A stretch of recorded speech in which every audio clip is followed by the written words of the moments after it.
The Trump administration has just unveiled a new plan to combat underage vaping by banning the sale of mint, fruit and dessert flavors in e-cigarettes. The new rules only apply to the cartridge nicotine systems used by brands like Juul and others thought to be the most popular with teenagers. Yeah, so that means they won't affect flavored nicotine liquids purchased for open tank e-cigarettes. They're found in most vaping shops, and that is a significant concession to the industry.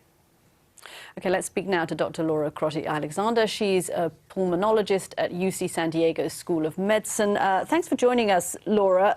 How much difference is this going to make to the numbers of teenagers who are taking up vaping and some who are getting sick because of it here? It's hard to say, but we are hopeful that by decreasing access to some of the most popular flavored pods, that this might have a bigger impact, especially since now we know that 25% of our high schoolers are using the pod-based devices already. But the fact that it's only the pod-based devices and not the open canisters, does that mean you're going to find still teenagers who are falling outside of the net?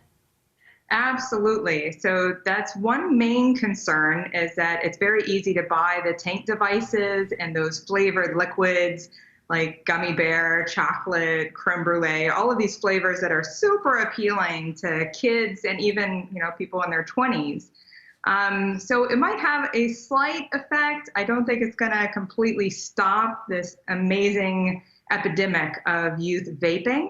But it is one step in the right direction to try and stop, start stemming the tide, so to speak. Yeah.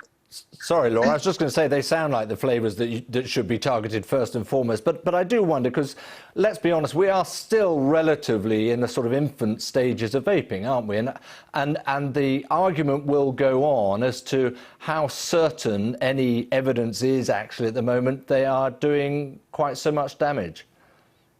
Absolutely. And another problem with the flavor ban is they are only targeting those super sweet, sugary flavors, but they're leaving ones like menthol behind. And menthol is also very appealing compared to like tobacco flavors.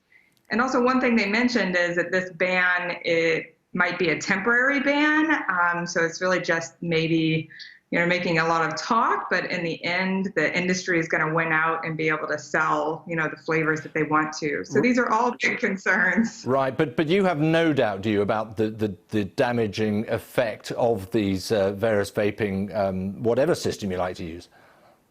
I don't, because I've been studying it, all the different chemicals that are in every single e-liquid that's out there. I've been studying them for 6 years, and they have profound effects on the health system, on your brain, on your lungs, on your heart. So, getting rid of the flavors is really just a way to try and decrease the use, to try and decrease the health effects that are going to happen with the use of these devices.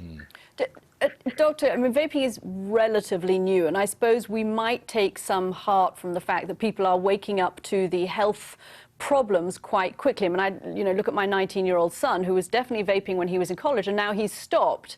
And I wonder whether, you're hopeful that much quicker than we did with tobacco and cigarettes, the community society will realize we have to stop this addiction before it gets out of control and kills more people. 54 have already died because of it.